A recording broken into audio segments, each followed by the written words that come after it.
एक छोटे से परिवार, पति, पत्नी और बेटा ने अपनी सारी जमा पूंजी लगाकर एक बड़ा फ्लैट खरीदा। लेकिन जैसे ही वे उसमें रहने आए, उन्हें कुछ अजीब महसूस होने लगा। एक दिन बेटे ने जमीन पर कंचा रखा तो वो तेजी से बालकनी की तरफ लुढ़क गया। ये देखकर पिता लाऊ बाई को शक हुआ कि शायद बिल्डिंग सीधी नहीं है। लेकिन जब उन्होंने दोबारा कंचा रखा तो वो इस बार बिल्कुल नहीं हिला। पत्नी ने इसे उनका वहम समझा और बात वहीं खत्म हो गई। उसी रात तेज बारिश हुई और बिल्डिंग की दीवारों में दरारें पड़ने लगी। अचानक पूरी बिल्डिंग लगभग 5 सेंटीमीटर नीचे धंस गई। लेकिन सो रहे लोगों को इसका एहसास भी नहीं हुआ। अगली सुबह सबने देखा कि खिड़कियों के शीशे टूट चुके थे। लाऊ बाई जब काम पर जाने लगे तो उन्होंने देखा कि सड़क पर भी गहरी दरार पड़ चुकी है। उन्होंने तुरंत मैनेजमेंट को बताया, लेकिन नई बिल्डिंग होने के कारण उन्होंने इसे नजरअंदाज कर दिया। कुछ समय बाद एक सुबह जोरदार आवाज से लाऊ बाई की नींद खुली। खिड़की से देखा तो सड़क पर बड़ी बड़ी दरारें पड़ चुकी थी और लोग भाग रहे थे। अचानक पूरी बिल्डिंग जोर जोर से हिलने लगी। उन्हें लगा भूकंप आया है, लेकिन अगली ही पल पूरी बिल्डिंग तेजी से नीचे गिरने लगी। कुछ ही सेकंड में पूरी बिल्डिंग एक गहरी गड्ढे में गिर गई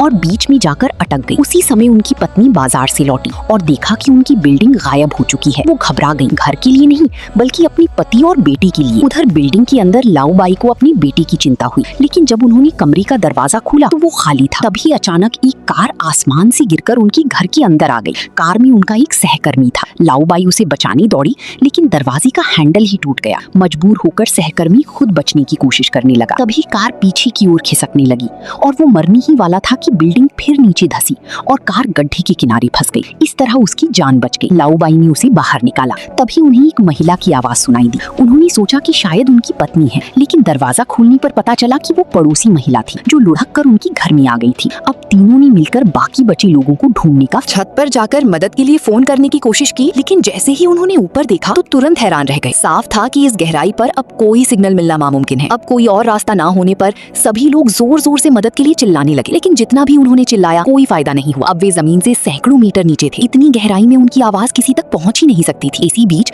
बाहर मौजूद उनके परिवार वाले भी बेहद परेशान थे, जैसे चींटियां इधर उधर भाग रही। तुरंत बचाव दल, रेस्क्यू टीम वहां पहुंचा और राहत कार्य शुरू कर दिया। उन्होंने रस्सियों की मदद से नीचे जाकर जांच करने का फैसला किया, लेकिन जैसे ही वे गड्ढे में उतरे, किनारे के पत्थर टूटकर नीचे गिरने लगे और बचाव कर्मी लगभग खुद ही गिरते गिरते बचे। समझ आ गया कि ये तरीका काम नहीं करेगा, इसलिए उन्हें तुरंत वापस ऊपर आना पड़ा। इसके बाद उन्होंने ड्रोन भेजकर नीचे का जायजा लेने का फैसला किया, लेकिन उन्होंने इस जगह की गहराई को कम आंक लिया था। ड्रोन जैसे ही नीचे गया, कुछ ही देर में उसका सिग्नल पूरी तरह खत्म हो गया और वो नियंत्रण खोकर नीचे गिरने लगा। वो ड्रोन आखिरकार इमारत की छत पर आकर गिर गया। ये देखकर अंदर फंसे लोग बेहद उत्साहित हो गए, क्योंकि इसका मतलब था कि पुलिस और रेस्क्यू टीम ने बचाव शुरू कर दिया है। सभी लोग ड्रोन की तरफ देखकर जोर जोर से मदद के लिए चिल्लाने लगे, लेकिन जैसे ही उन्होंने आवाज लगाई, इमारत फिर से नीचे धंसने लगी। अचानक आई झटके से सभी का संतुलन बिगड़ गया। गहरी खाई में गिरने से बचने के लिए वे किसी तरह आसपास की चीजों को पकड़ने लगे, लेकिन लाऊ बाई का साथी उतना भाग्यशाली नहीं था। पूरी इमारत झुकने लगी और वो संतुलन खोकर किनारे की तरफ फिसलने लगा। एक दिल वाली पड़ोसी महिला ने उसे बचाने के लिए हाथ बढ़ाया, लेकिन उसकी बाह वहां तक नहीं पहुंच सकी। तभी उसकी नजर ऊपर पड़ी, एक बिजली के तार के गुच्छे पर पड़ी। उसने पूरी ताकत लगाकर वहां तक रेंग कर जाकर वो तार पकड़ लिया और तुरंत उसे साथी की तरफ फेंक दिया। सभी मिलकर उसे ऊपर खींचने की कोशिश करने लगी, लेकिन दुर्भाग्य से वो तार पुराना और कमजोर था। जैसे ही वजन बढ़ा, वो टूट गया। खुशकिस्मती से आखिरी पल में उन्होंने लाऊ बाई का पैर पकड़ लिया और उसकी जान बच गई। लेकिन तभी ड्रोन अचानक फिर से चालू हो गया और वापस उड़ने लगा। उसका डेटा रेस्क्यू टीम तक पहुंच गया और उन्हें पता चला कि नीचे अभी और भी लोग फंसे हुए हैं। अब असली समस्या ये थी कि बचाव कैसे किया जाए। हालात और भी खराब हो रहे थे, क्योंकि मौसम भी बिगड़ने वाला था, जिससे बचाव और मुश्किल हो गया। मजबूरी में रेस्क्यू टीम ने ड्रोन के जरिए नीचे फंसे लोगों के लिए सामान और सैटेलाइट फोन भेजे। इस तरह आखिरकार उनकी अपने परिवार से बात हो सकी। लेकिन लाऊ बाई ने जब अपनी पत्नी से बात की तो उसे एक बहुत बड़ा झटका लगा। उसकी पत्नी ने बताया कि वो सुबह बेटी को साथ लेकर सब्जी लेने नहीं गई थी। इसका मतलब था कि उनका बेटा भी उसी गहरी खाई में फंसा हुआ है, और जब उसे ये याद आया कि उसका बेटा पिछली रात अपने कमरे में ही सो रहा था, कहानी यही अधूरी है। जैसे ही लाऊ बाई ने अपने बेटे के कमरे में एक बड़ा सा गड्ढा देखा, उसे तुरंत समझ आ गया कि उसका प्यारा बेटा उस गहरे खड्ड में गिर चुका है। चाहे उसे ये न पता हो कि बेटा जिंदा है या नहीं,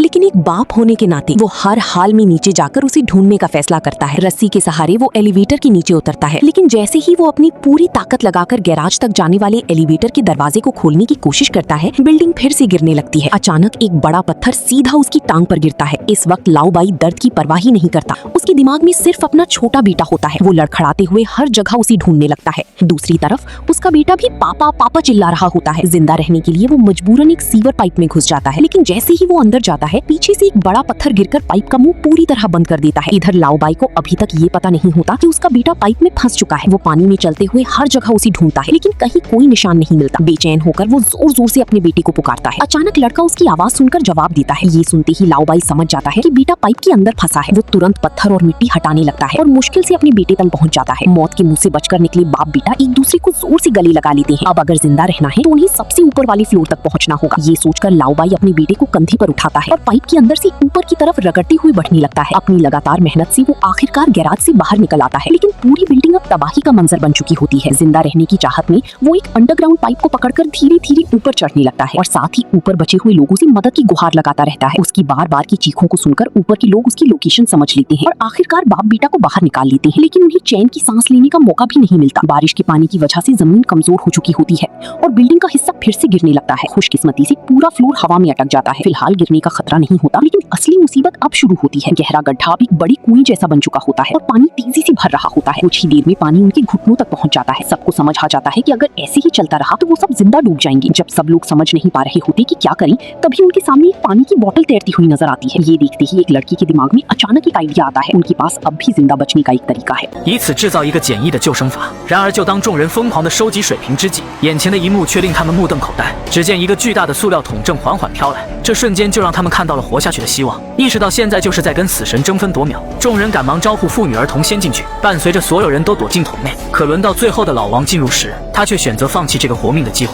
因为总要有人留在外面合上盖子。为此，他决定将希望留给儿子和其他人。接着，他二话不说就死死拧紧盖子，任凭桶内的人怎样呼唤，始终不肯打开盖子。随后，他紧紧贴近桶盖，感受着与儿子的最后时刻。不料下一秒，地下水突然冲破管道涌入深坑，伴随着无数道水柱冲入坑内，老王再也无法支撑下去，渐渐坠落进水底。然而桶内的众人也并未脱离掉危险，只见下一秒，头顶的建筑物轰然倒塌下来，压着水桶就朝着坑底急速坠落。好在千钧一发之际，水桶凭借强大的浮力，成功摆脱了建筑物的压制。可还不等众人高兴一回，水桶又被几根电线堵住上升之路。迫于无奈，众人只好疯狂地撞击水桶，想以此摆脱掉束缚。果不其然，这招果然有效。最终在几人坚持不懈的努力下，水桶成功挣脱束缚，朝着上方飘去。可这时意外又发生了，由于上升的速度过快，水桶径直撞到一根钢管上，当场就被扎破一道大口子。不仅水流顺着破洞灌进桶内，就连水桶也被钢管卡在这里无法动弹。为了活下去，众人齐心协力想要推开钢管，岂料推了半天依旧纹丝不动。然而就在此时，头顶上却忽然传来一阵脚步声，原来是会游泳的老王追了上来。最终在众人里应外合的配合下，这才如愿将水桶给挣脱出去。可这时强大的水柱却灌入桶内，众人下意识的伸手去挡，但这却是无济于事。危急关头，一个着急上火的小伙抡起拳头就朝着破洞砸了上去，而这正好将破洞堵了个严严实实。此时的老王还想抓住水桶一并上去，但由于水桶的浮力太强，他无论如何都追不上。就当他以为自己即将溺水而亡时，没想到命运的齿轮却悄然转动，他的脚突然被水桶上的电线给缠住，下一秒水桶就拖着他急速上升。很快众人就有惊无险冲回到水面上，但一波未平一波又起，经历这番折 इस आइडिया से वो लोग एक सिंपल सा रेस्क्यू तरीका बनाने की सोचते हैं, लेकिन जैसे ही सब लोग पानी की बोतल्स इकट्ठा करने लगते हैं, उनके सामने एक ऐसा मंजर आता है कि सब हैरान रह जाते हैं। एक बड़ा सा प्लास्टिक का ड्रम धीरे धीरे तैरता हुआ उनकी तरफ आ रहा होता है। ये देखते ही सबको लगता है कि अब उनके पास जिंदा बचने का एक मौका है। सबको समझ आ जाता है कि अब वो मौत के साथ रेस लगा रहे हैं। तुरंत वो